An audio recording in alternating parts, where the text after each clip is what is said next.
Today I will be talking about common areas for calluses, how they may develop, and possible ways that you can prevent the calluses from developing. One common area for a callus is the inside of the big toe.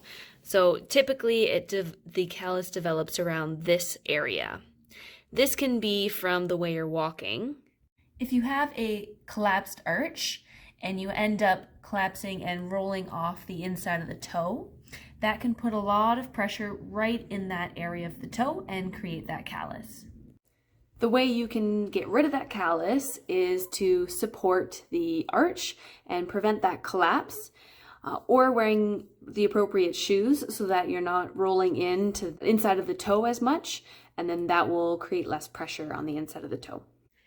Another common area for a callus is right in the middle of the foot.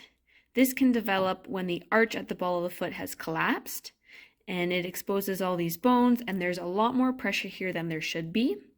You can help relieve the pressure by adding support underneath the ball of the foot here, like through an orthotic, and that helps to release all the pressure here. Another common area is the outside of the foot here. That area could be called a bunionette, so it's the opposite side of the bunion on that little toe. That could be caused from a few different factors. The callus on the outside of that toe could be caused from a poorly fitting shoe. It could be too tight. Could also be from walking on the outside of the foot, or it could be from rolling in and then the whole foot shears outwards as the foot rolls in and pushes against the outside of the shoe. So that could either be proper support, it could also be proper footwear. Another common area for callusing can be either on the top of these toes or at the tips of these toes. Now the callusing on the tip of the toe, that typically happens when that second toe is longer than the first. You can see that in my case here. When the shoe is being fit to that first toe, that second toe is longer and could be rubbing against the end of the shoe. What can also happen is if these toes are clawed like this, they could be rubbing against the ground. And also on the tops, these could be rubbing against the top of the shoe. So in that case, you want to find a deep toe box, a deep shoe, or you might need support here. Sometimes, depending on the case, sometimes when you lift up the arch, it can relax the toes a little bit.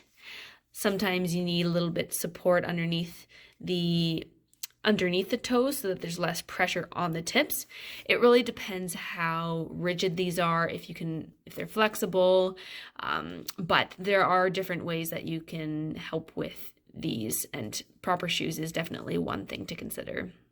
The last part of the foot I'll go over today is this area here. This area there's a bone that can stick out and create callusing, and that is in people who have very low arches, very collapsed arches. So that can rub either on the ground or it can rub on the side of the shoe. So proper support would probably be your number one, and then proper shoes would also be another factor to consider. So those are a few of the common areas that you might develop a callus. There are other areas in the foot that a callus might develop, but those are more the common ones. Now, the ways to help, treat the callus, they're more to offload the pressure, but to actually remove the callus, you might need somebody like a foot care nurse, chiropodist, podiatrist to help remove all of that, or even just a pumice stone to get rid of all the callusing. But just really depends how thick it is. You might need a little bit more than just any home remedies. But if you do have any questions, feel free to reach out and I would be happy to help.